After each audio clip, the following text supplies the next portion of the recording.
We need all the time I could get today. I don't know, my school is No man can still get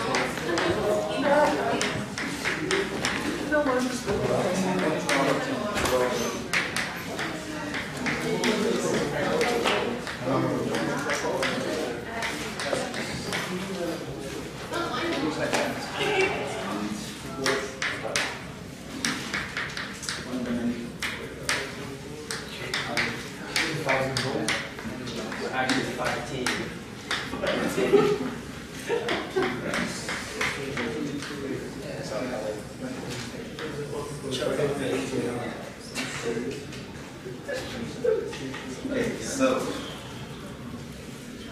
let's start with a little discussion. In our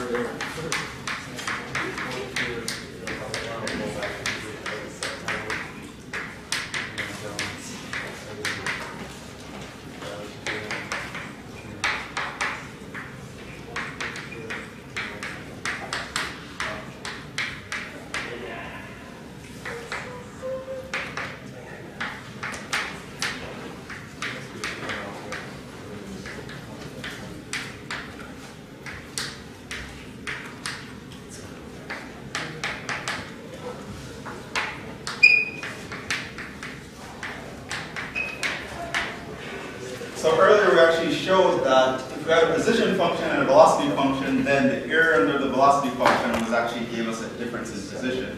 And this was sort of weird because the position was the antiderivative of velocity, and it was an interesting fact. The question is, does something like this always happen?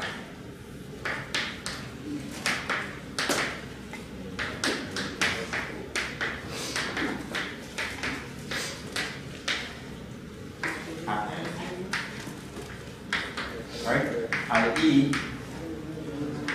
is f of b minus f of a equal to the area under f on AB, provided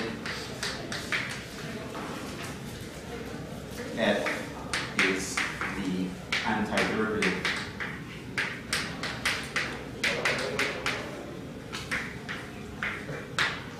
f. Right? So we saw it's true for if we think of position and velocity, but is it true in general? And the answer, yes. And it's part of what the Fundamental Theorem of Calculus is about, but the Fundamental Theorem goes a little bit more general. But what this is talking about here is the evaluation of it, which is what we're going to justify now.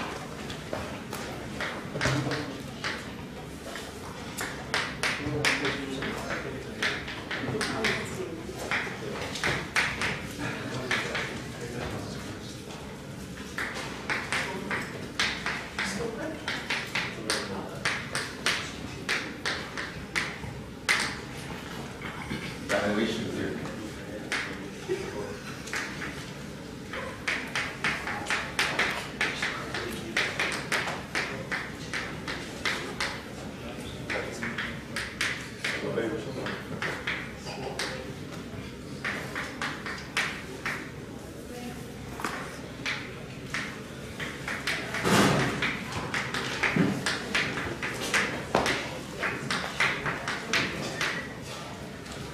This is a statement that is true once your function is continuous and f is the antiderivative, where f is an antiderivative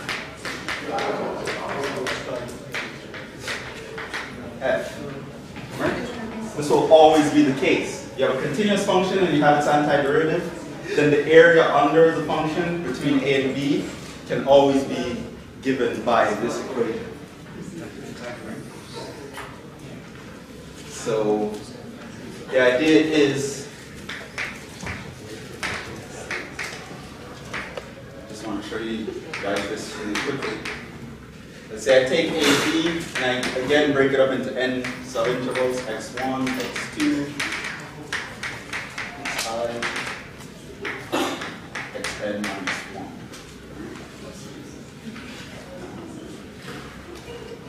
Then b minus f of a, right? This is the same as f of xn minus f of x0. And then something strange happens that, always sort of happens in math. So you sort of pull this thing out of a hat. You add and subtract a bunch of terms that are pretty convenient to add and subtract. And you're basically going to add the terms that apply to the inner subintervals. I'm going to add and subtract f of xn minus 1. Add and subtract f of xn minus 2.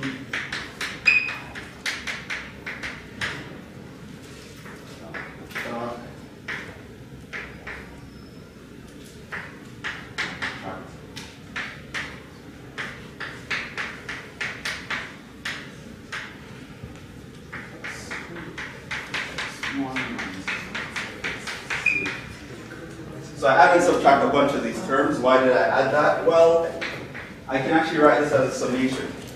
Right? If I group the terms by pairs, right? Look at these pairs here. I can actually write this as a summation. I goes from 1 up to n of f of xi minus f of xi minus 1.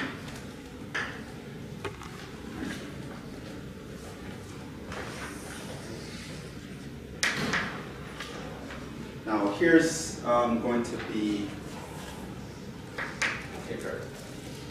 this is equal to sum, I goes from 1 up to n of f prime of ci times xi minus xi minus 1 for some ci in xi. What allows me to say this?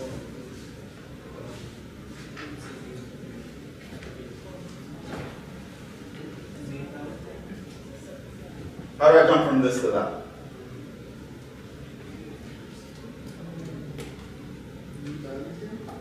Mean value theorem.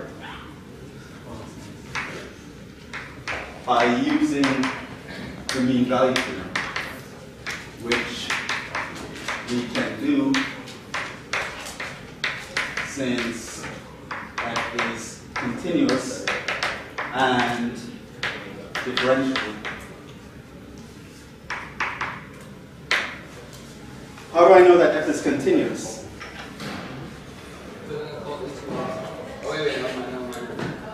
It's an antiderivative of some function, which means if I take its derivative, I get a function, which means it can be differentiated. If something can be differentiated, it's continuous, because you need, once you can differentiate, it means your function is continuous. It's definitely continuous, and it's definitely differentiable because it's an antiderivative.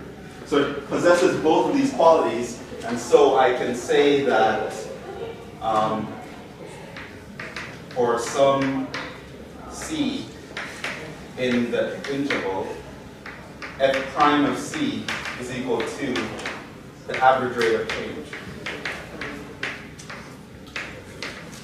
which is the same as saying, if I look at the differences in each one, it's going to be equal to the derivative of the function at some value times the length of the interval, which is what I said here. I looked at the difference in values, and it's going to be the derivative times the length of the interval.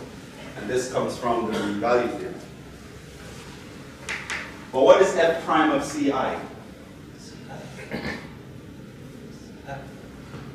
It's what? It's the original function. This is just f of ci.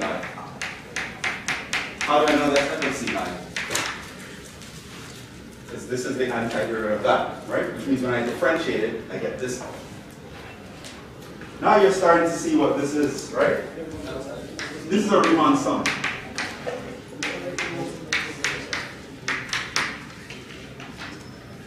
So I take limit as n goes to infinity of both sides.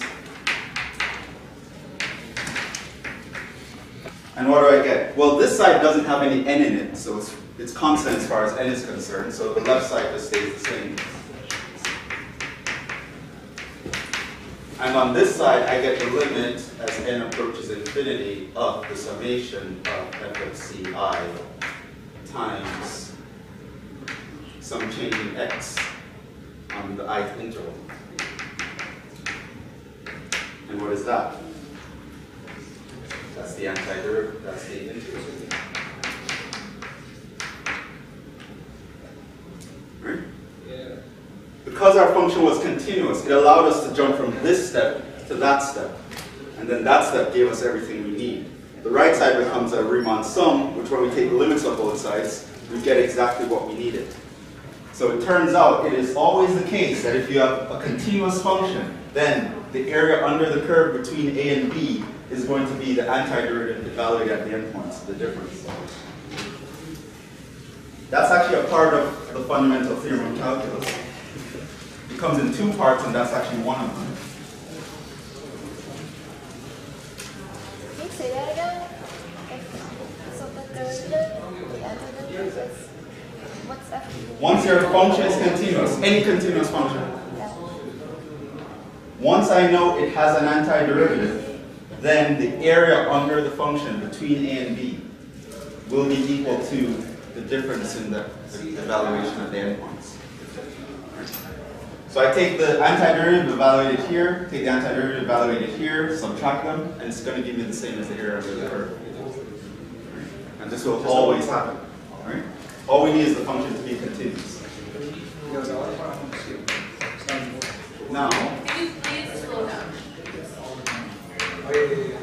why do we need to slow down? Right, yesterday you sent an email and you said that you're going to class, you're going to slow down. I never said that. When did I say that?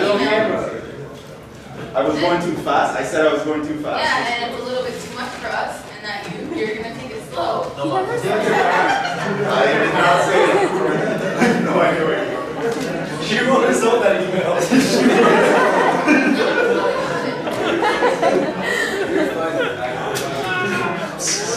Do we have a final ingredients?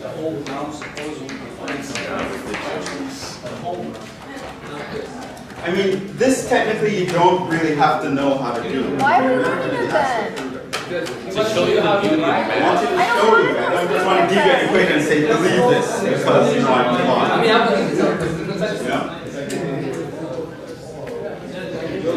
Now, suppose you define a function in this way.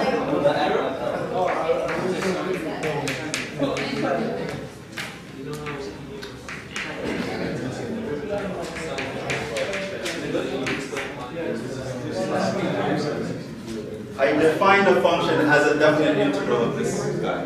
Okay. Let's say I felt like doing that for some reason. Then suppose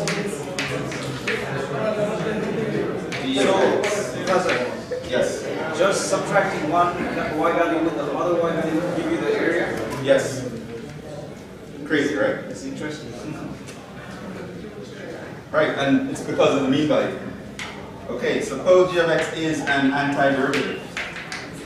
We're going to do examples where we actually do this, so you're going to see. Antiderivative. So let's say we have two y values, right? 4 and 2. It's not just any y value, it's the y values of the antiderivative. And that has to be continuous. Right, so if there's a function that's continuous and I know it's antiderivative, all I have to do is evaluate it at the endpoints, and it's the same as find the area under the curve. So this is some specific question. Don't have antiderivatives. We just stop there. If it's continuous, it will have an antiderivative. So if it's not, Huh? if it's not, if we don't have it, Then the theorem just doesn't we apply. never to this. done. No, then you do it the old-fashioned way. You do Riemann sums, which is pretty annoying, right? But that's the power of the fundamental theorem. It says if it's continuous, this is guaranteed to happen. There's definitely an antiderivative somewhere, and you can find the area with this. So the Riemann sum we studied for no reason. Or just if it's not continuous, then we would use it. Yeah. It's sort of like when you did the derivative, right? We had that limit definition of the derivative. But we know for certain nice functions, we know the shortcut, right? But then there are other ugly functions where we don't know the shortcut, where we might have to go back and use the basics. So that's why you need to know how to do a Riemann sum in case you have a really nasty function like something that's not continuous and it's crazy. Professor, you cannot do this integral when there's an end given, right? When there's like say, because you know for the Riemann, those sums, they give you like an end and it's supposed to find out to x. That's only to approximate. You don't need the end in this problem. You let the n go to infinity, so the n is just whatever. On one side I tried to use this method, but they gave me an end, so I don't know what to do with the end. In this case, okay? Well, Tuesday you can do whatever question. Tomorrow goes down. Alright, so now let's get through this so we can get to examples. Suppose I define a function this way. I define it with an integral. Right? And suppose I know that this function has an antiderivative. I know that this function has an antiderivative, which I call big G. Right? Then, by above, G of B minus G of A would be equal to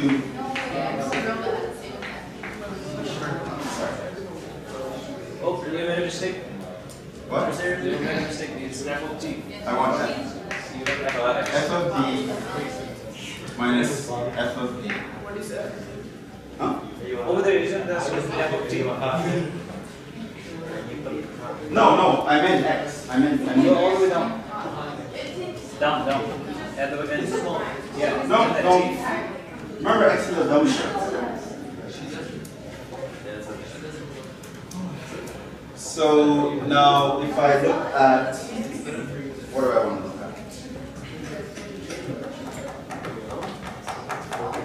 Oh yeah, I want to use G.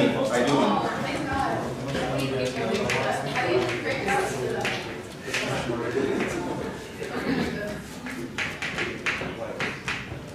Then that's true, right? Since G is an antiderivative, this equation must hold, right? And so if I do this equation for this function, Oh, really? That's a formula. huh? Is it a formula? What's that? No, you just continuing the from the first one. I'm setting this up. Yeah. F is just this function. G is an antiderivative of this guy. Now I want to take G of B minus G of A. No. You're playing with the antiderivatives. You're finding second antiderivatives? Yes, I'm gonna find the derivative. That's what I want.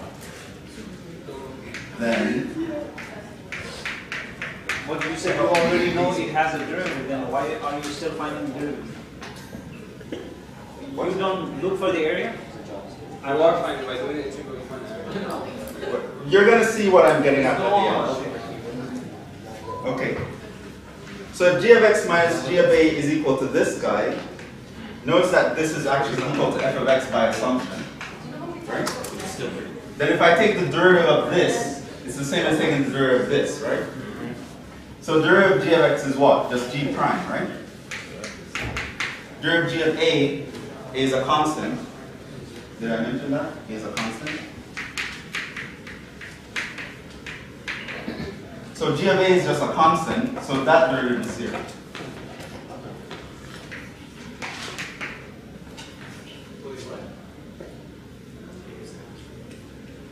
You want me to go over it again?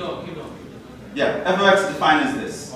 G is an antiderivative. Since it's an antiderivative, this equation would hold because of this, which we just showed, right? Now what I did is I took the derivative of both sides of the equation, right? So I differentiate this and I differentiate that, right? Derivative of f is just f prime. Derivative of g of x is just g prime. Derivative of g of a is 0 because it's a constant. This means that f prime is equal to g prime, right? But g prime is equal to what? The original function, f of x, right? In other words,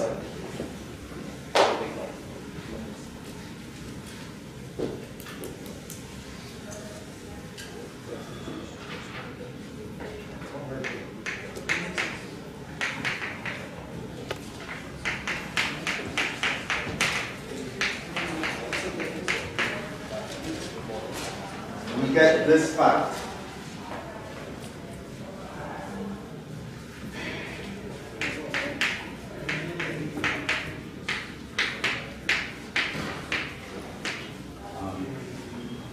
Did the gravity of the situation dawn on anyone? Like, what does that fact mean? The derivative of the antiderivative. Right. If I take the derivative of an antiderivative, I just get the original. This is basically saying that they undo each other. They're like inverse operations. If I take an integral of something, then I take the derivative, I just go back to the original. Right? This is just sort of saying the derivative and antiderivative go back to the same thing. And moreover, this guy is just the area under a curve. Right? It's sort of tying everything together.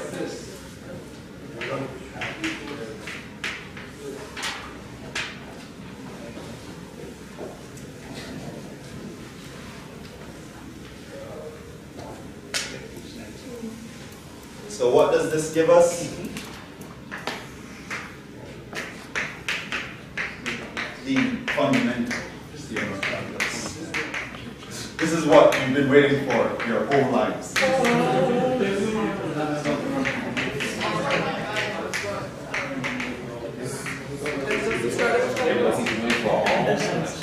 All semester I've been waiting to write this down.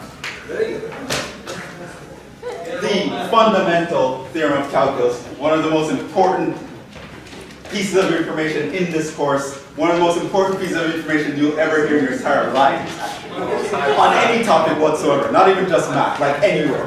This is one of the most important things you'll ever hear, right? If, I wish math. I'm pretty sure this is the most important thing any of you have ever heard. If f of x is continuous on AB, then two things will be true. One, the antiderivative of f of x dx on AB, the area under the curve, will be equal to b minus f of a, where f prime equals f. That means where f is an antiderivative. And two, this means the area under the curve is equal to, you're just evaluating the antiderivative. This one says if f of x is equal to a constant up to x of f of t dt, then f prime is just the original function. This is saying that the derivative and antiderivative are actually reverse operations. Finding area and finding the derivative are reverse operations. One undoes the other, well, in some sense.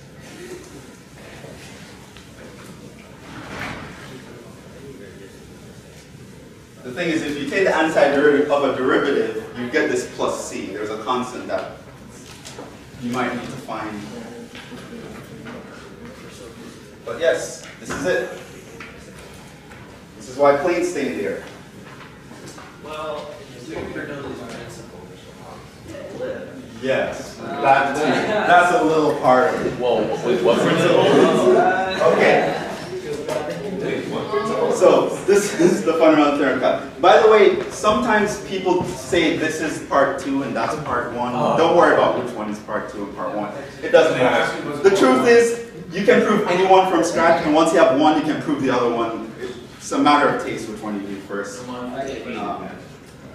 But yeah, this is part 1 of the fundamental theorem of calculus, saying we can compute areas, which is an antiderivative, and of areas under a curve using the antiderivative. And this one is saying the derivative and the integral are reverse operations. And that is an amazing fact. Okay. Yep. And I mean, hindsight is 20/20, so for us it's a simple thing that we're just doing calculus 1 class, but it took mankind over 2,000 years to figure this out. Right? It's not a trivial thing. And you learn it in like a freshman level college course. Yeah. Okay. Yep, 2,000 years.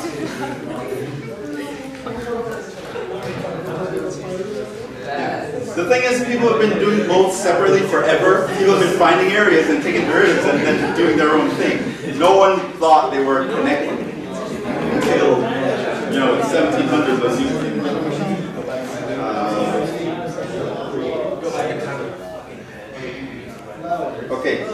an important note in part 2. So whoever sold the bottom every time you get the low price, right? Whoever sold the bottom always gets the low price. So go back and get that long price, go back.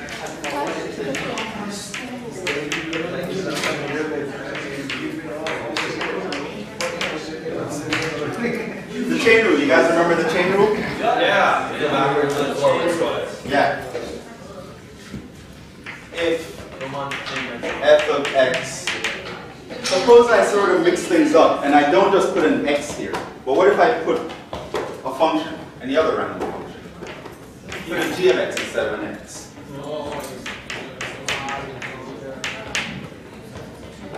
Then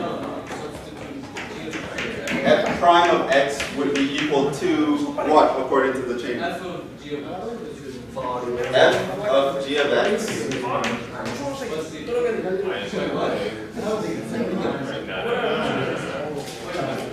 Wait, did you guys actually remember the chain rule?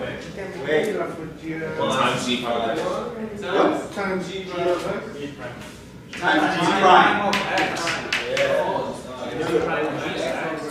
Right?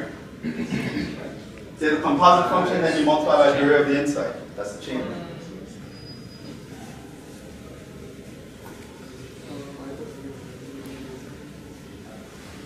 Okay, what was the purpose of that? We're going to see that now. Right. So these arguments were, you know, I didn't have to tell you that, but I think it's pretty cool. I mean, they showed me this in high school. I thought it was great. I came to college and no one showed it. And I was like, why would you teach Calc 1 and not show this? So they just like, if I ever teach Calc 1. Okay. Example. And yes, problems like this will be on your final. So what will be on the final?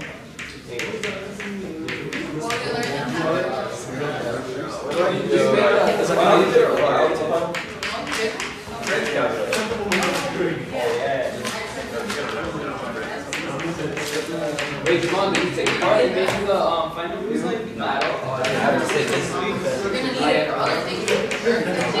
I understand. So they're not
More than likely there will be a problem like part D on your final. So like a lot of trigonometric stuff? Huh? A lot of trigonometric functions and stuff? Well, according to this, the function doesn't even matter. Okay.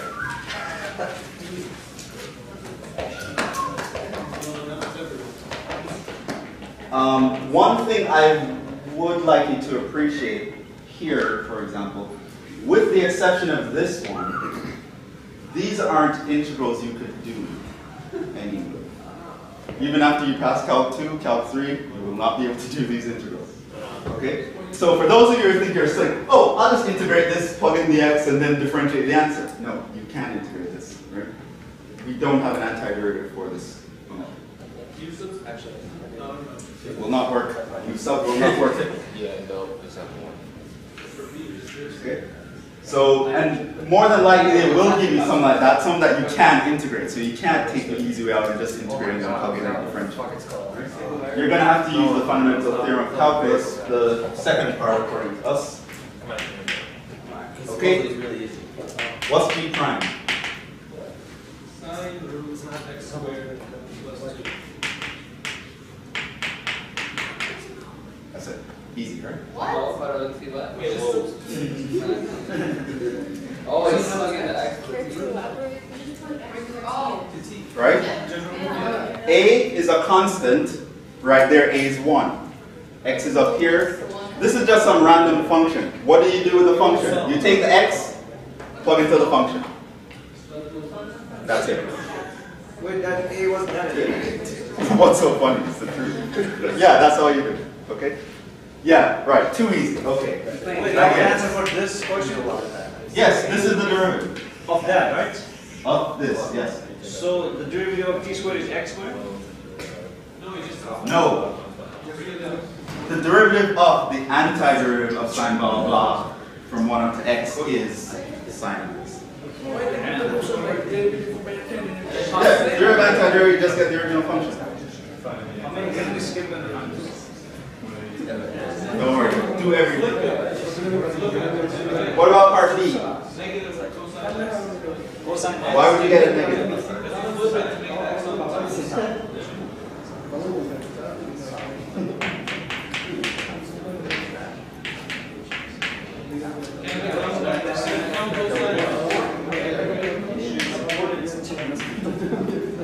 Okay, so remember that whole thing about being specific? In the theorem, the constant is where? The lower limit. In this question, the constant is where? The upper limit. This is where 4.2 came in. We know that we can just swap the limits if we make a negative. So I just put a negative sign, and that allows me to put the constant on the bottom.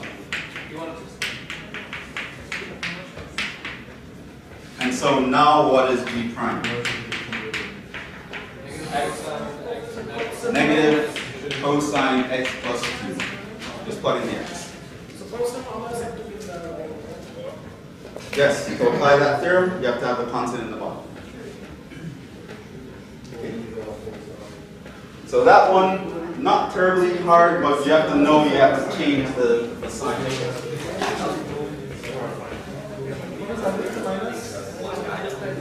Huh? The minus is right here. The minus is important.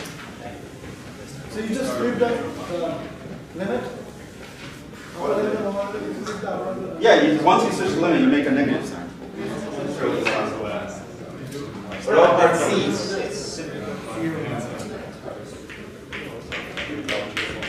What is f prime of x?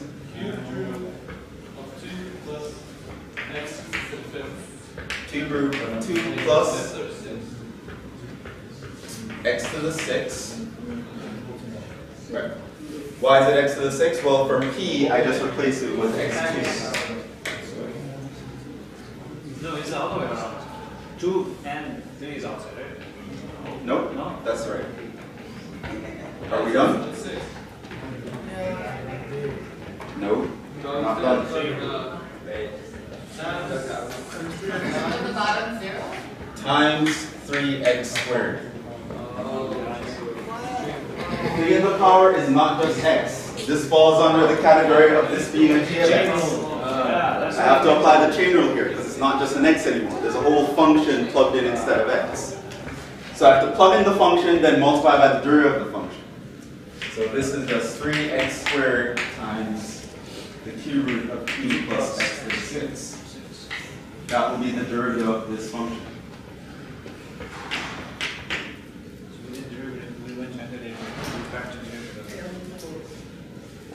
How do we do part D? But Professor, what are we finding in the antiderivative? No, the derivative. Oh, so we're going to original. I want to differentiate this. Alright. So now you do the same thing and put it in the middle and then subtract that. Top and bottom. It's sine x to the third times, divided by x to the third times x squared minus sine x plus x squared plus over that. What? What did you say? No, I was just guessing that. How do we deal with that? You don't do that as big as one. Can you apply the fundamental theorem? Oh, don't you find that? No, there's no constant on the bottom. So what can I do?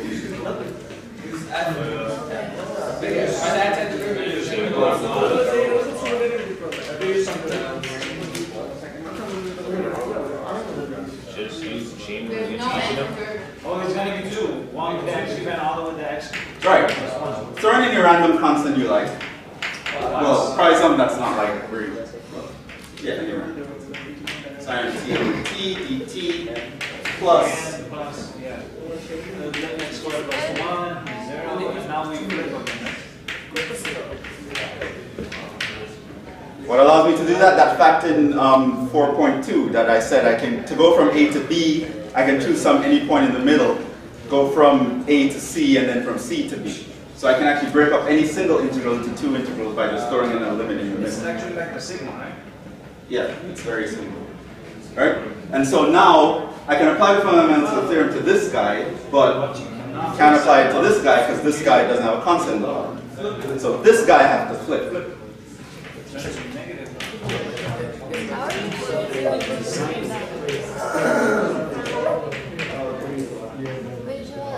Yeah. The constant has to be a number between the total. It doesn't matter what the constant is. Right? It's just A. Like anything. You can put C here if you want. I don't care. Or A. I don't care. It doesn't matter. So now here, all I do to switch this is just make it negative.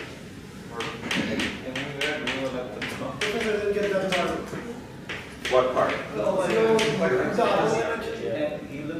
I'm using the fact that the integral from A to B of f of x dx is equal to the integral from A to C of f of x dx plus the integral from C to B of f of x dx. We did this last time. So this C, I threw it in. I just picked 0. Pick any constant I want. Yeah, doesn't matter. Right. So I get to break it up this way, and then to get the constant on the bottom, I switch this one and make that negative. So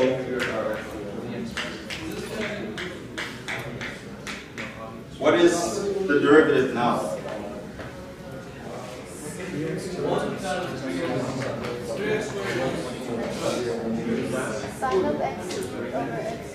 Sine of x cubed over x cubed. Sine of x cubed over x cubed times 3x squared minus. Why did you make it cube? Times 2x. And that will be the derivative. Yeah. It's pretty likely. Yeah, I mean, these ones are too easy. They're going to give you one where you have to break it into two and then flip parts. Yeah, because they give you one like this, just one line. You don't want to simplify it like this. I don't particularly care for simplifying unless it's really retarded, like this one you can simplify, but in general I don't really care.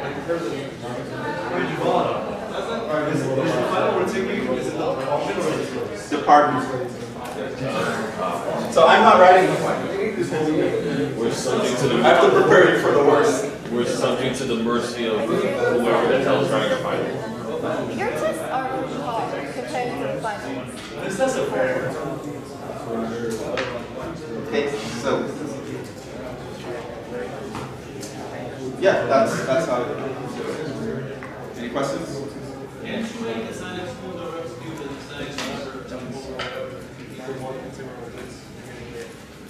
No, that's only if we're taking the limit as x goes to 0. We're not taking the limit.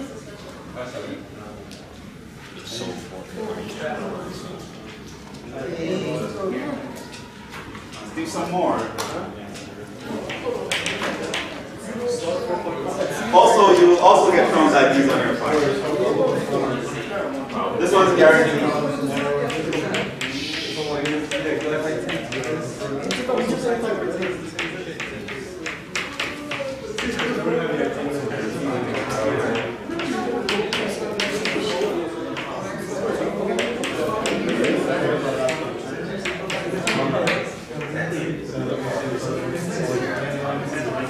You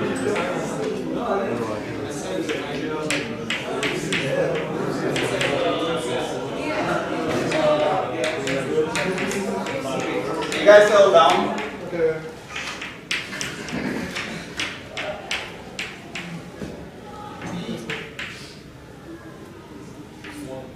Minus 1 up to 1. This is where x, c, 0 to power of 10 cosine x dx, d, 0 to 10 pi sine of x dx, c, 0 to the power of 3 plus 3 divided by cosine squared x dx. F. 0 to 13 sine squared x plus cosine squared x dx. G. 1 to 4 x minus 3 override x.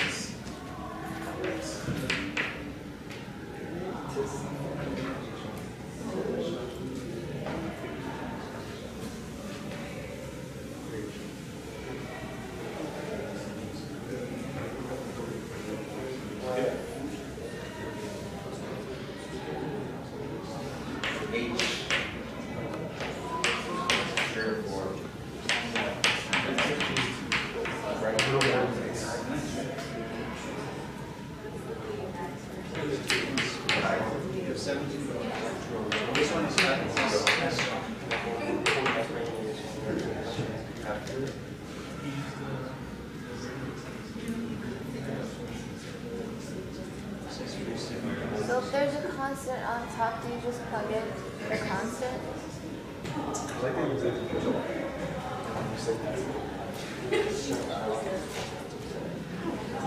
That's funny, right? Let's start.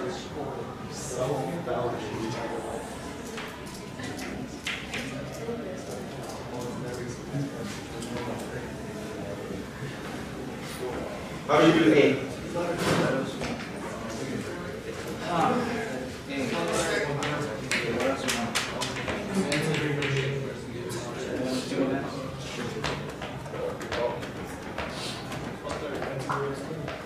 What's the antiderivative of this? X cubed over 3, right? And now the fundamental theorem says what we do is we plug, this would be the B and that would be the A, right? You're supposed to plug in the B minus when you plug in the A. The notation for that is this. You put a line here, put a 0 and a 1, right? When you're doing a definite integral, you don't have to put a plus C because the C would cancel anyway, so you just leave it out. And you just put a line, put the numbers here. And then this says, by the fundamental theorem of calculus, you plug in the B minus you plug in the A. So the answer here is 1/3. And what does this mean? Interpret the answer. Area under y equals x squared on 0, 1 is 1/3, right? So that means draw the function x squared between 0 and 1. That area here is going to be 1/3. So we're doing that again, right?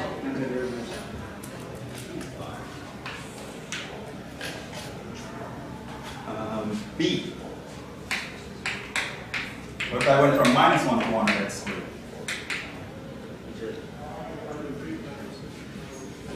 Start out pretty much the same way. This is x cubed over 3 between -1 and 1. This would give us 1 cubed over 3 minus -1 cubed. minus 1 cubed over 3. This gives you a positive 1 over 3. 1 plus 1 over 3. So this gives you 2 over 3. This means look at the area between 1 and minus 1.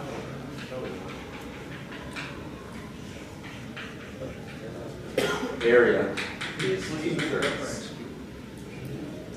Do you notice the relationship between this and the previous one? Yeah. Symmetry, right? So the area is doubled. When you see this sort of symmetry, what do you think about? What can you say about x squared? It's an even function. This sort of thing is true for all even functions. The integral from minus a up to a of f of x is just the double of the integral from 0 to a of f of x from x.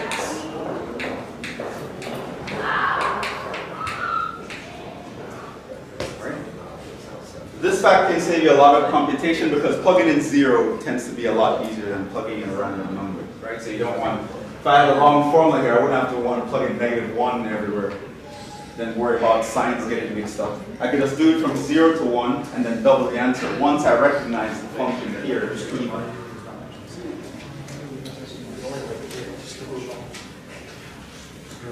you have a separate test on chapter 4? Huh? Do you have a separate test on chapter? Yes, the last test is just chapter 4. What is that? Thursday or Friday, everyone agrees. Thursday. Monday. Friday is shorter one. Okay, I think we should start earlier. We said 4, but she has class at 3:15. So, what time is your class at 3:15? We start at like 4. Pretty legit. It starts at 2. Y'all should have been all of Thursday, like 9 o'clock. Thursday. No, I'm not here by 4. What's the antiderivative of cosine? Sine. Negative.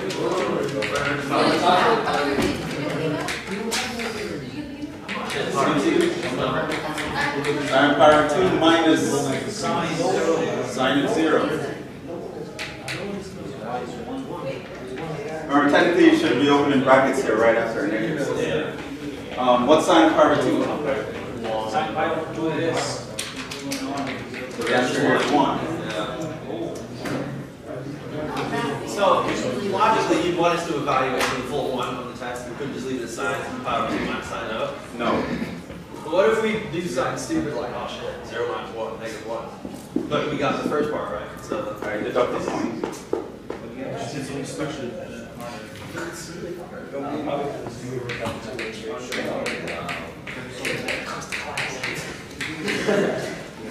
What's the answer to this one? Well, you're going to do the antiderivative. Think of the graph. It's going to be 0. How do you know it's going to be 0? Because 0 is also 2 pi. Sine looks like this. There's a positive part that's symmetric to a negative part. What about the net? It's already 1 and minus 1. The net would be 0 because you're going to get the positive area minus the negative area. So we know the answer should be 0. So which one is the one where they 0 minus 0, disregard? is that the same? Which one is the one where they disregard the negative or area? They just put the area on top. Like they disregard the negative area and they just put it as the total area. That's different. That's later. Oh, You don't disregard the negative area. Sometimes you might want to make it positive. yeah. You might want to separate it and take the positive area. We're going to see problems like that. Say that though. So we know the answer should be 0. Let's actually compute it. This means that antiderivative of sine is minus cosine between 0 and 2 pi. This means you have minus cosine of 2 pi minus cosine of 0. Cosine of 2 pi is 1. Cosine of 0 also 1. So it's 0. In fact, the antiderivative, and if you remember this guy, from now until like 392, it's going to save you so much work, especially in 392. What is that doing? Linear algebra. Linear algebra and vector calculus for engineers. Longest title ever.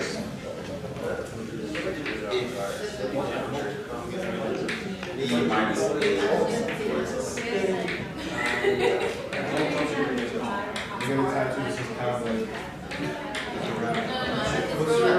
If the length of your interval is a multiple of 2 pi, you will always get 0. Because sine and cosine, the positive parts will always cancel the negative parts in a single period.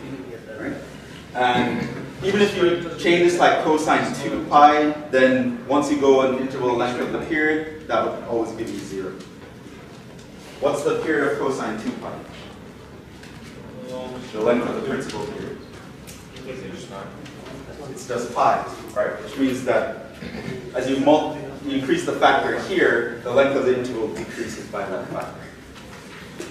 Where are we?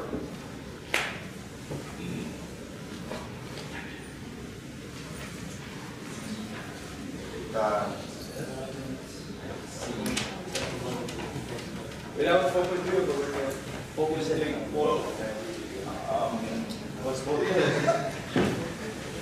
So this We're lesson sorry doing has, them both.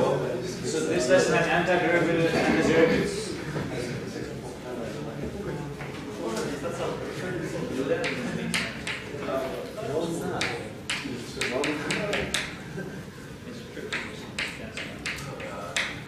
Okay, how do we do this one?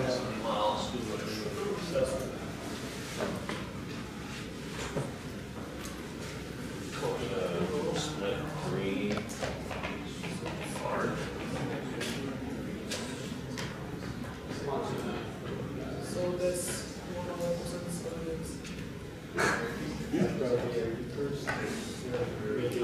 Factor of 3.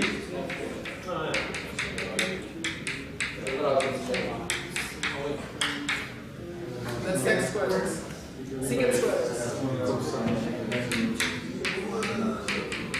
Right, that is secant squared x. That is secant squared x times cot squared. Oh, I did Tangent. Oh, yeah, tangent. The derivative of tangent is secant squared, so the antiderivative of secant squared is tangent.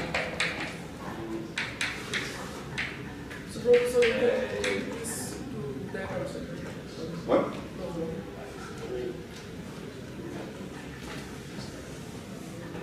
Good. I was supposed to like throw my chalk at anyone who was like, oh, just integrate that, integrate this. I wanted someone to say it so loud. Okay, never mind. You guys just take away all my fun sometimes. I don't even understand. Right, tangent of 0 is?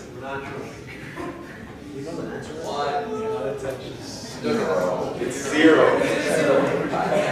No. Tangent of pi over 3? 3.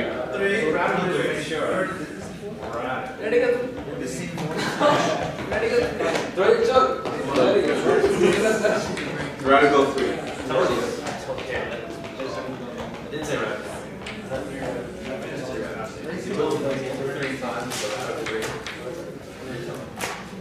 Oh my god. What's this? Wait, wasn't it 13? Yes, 13. How do you integrate sine squared? We don't know. Is that 13? It's just one.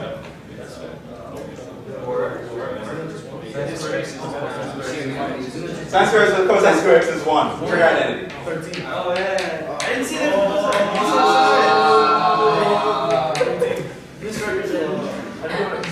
Antiderivative just x between 0 and 13, so the answer is just 13. The master always coming back.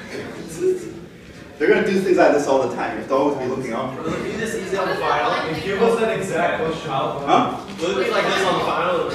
Or you put a line on the side, what's it called? Oh, it's just notation. If I say f of x from a to b, that means f of b minus f of a. It's just shorthand. It just means you plug in the top number minus plug in the bottom. Hey, wait.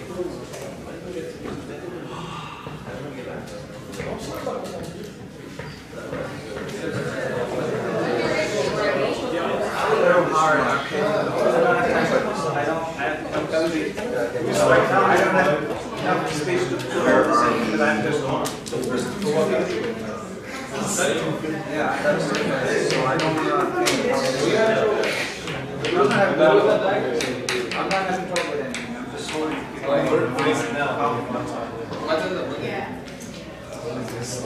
How do you do this one?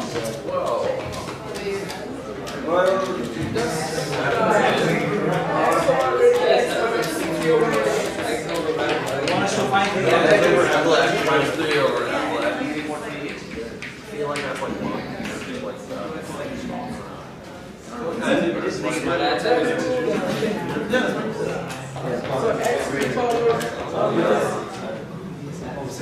It's like really simple, isn't it? Okay. Yeah. X to the 1/2.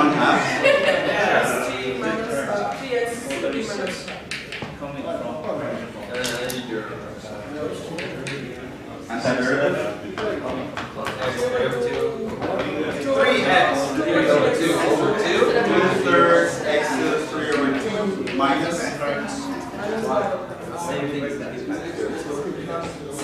Oh, I didn't see that. Over 3.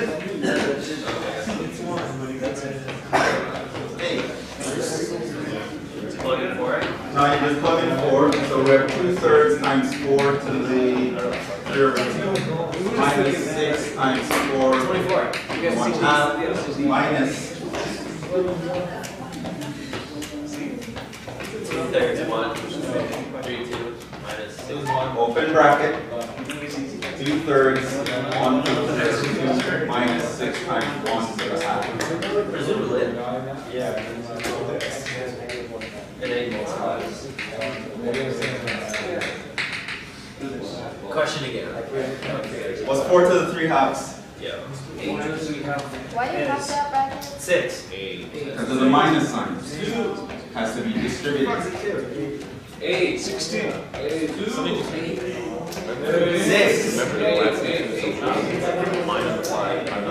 It's different. 8, right? If you get square root of 4, you get 2, then you cube it, you get 8. Minus 6 times 2, minus 2/3 plus 6. What's this? To show that. So that you don't mess it up. Yeah. What's it gonna be? Well, this is 16 over 3 minus 2 over 3. I get 14 over 3 minus 6. So it's 14 over 3 minus 18 over 3.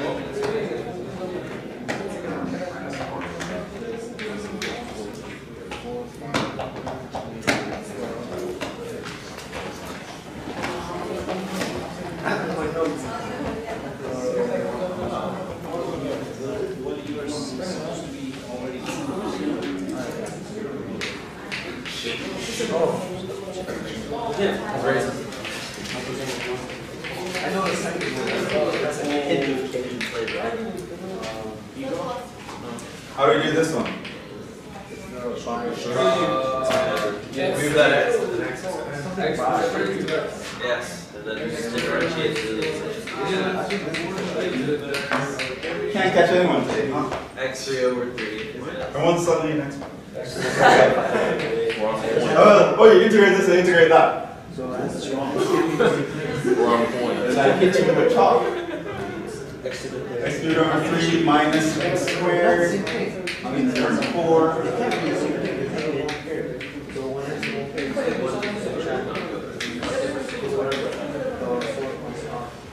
And what's that? What's 4 cubed? 4 cubed. 4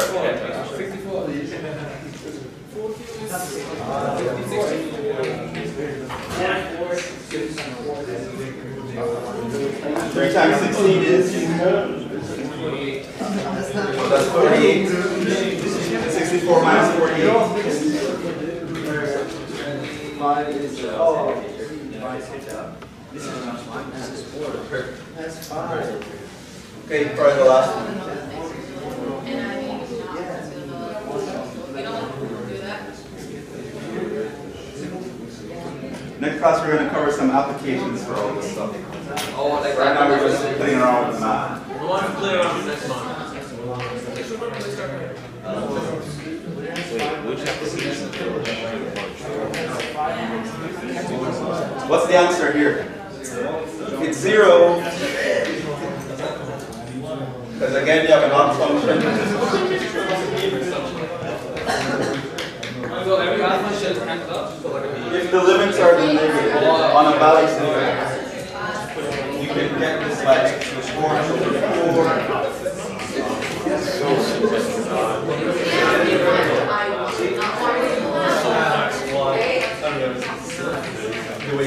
For minus 1 to the 4th,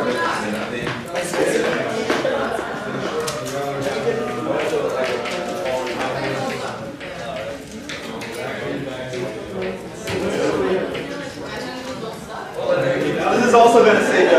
Hey, quiet. This is also going to save you a lot of headache in higher mathematics. Sometimes you're going to have these weird, complicated functions, and you're going to be there like scratching your head 20 minutes trying to figure out how to integrate them. The trick is, of course, you can integrate them.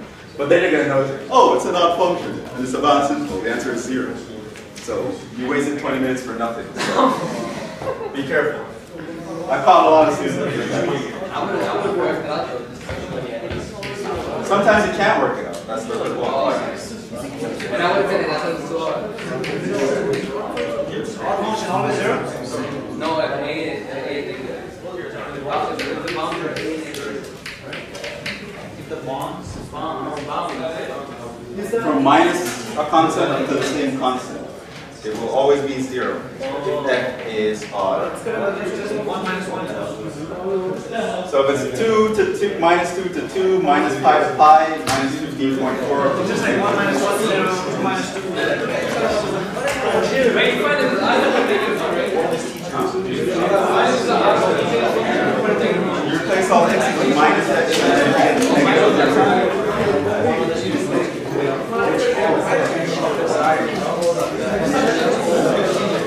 Outside.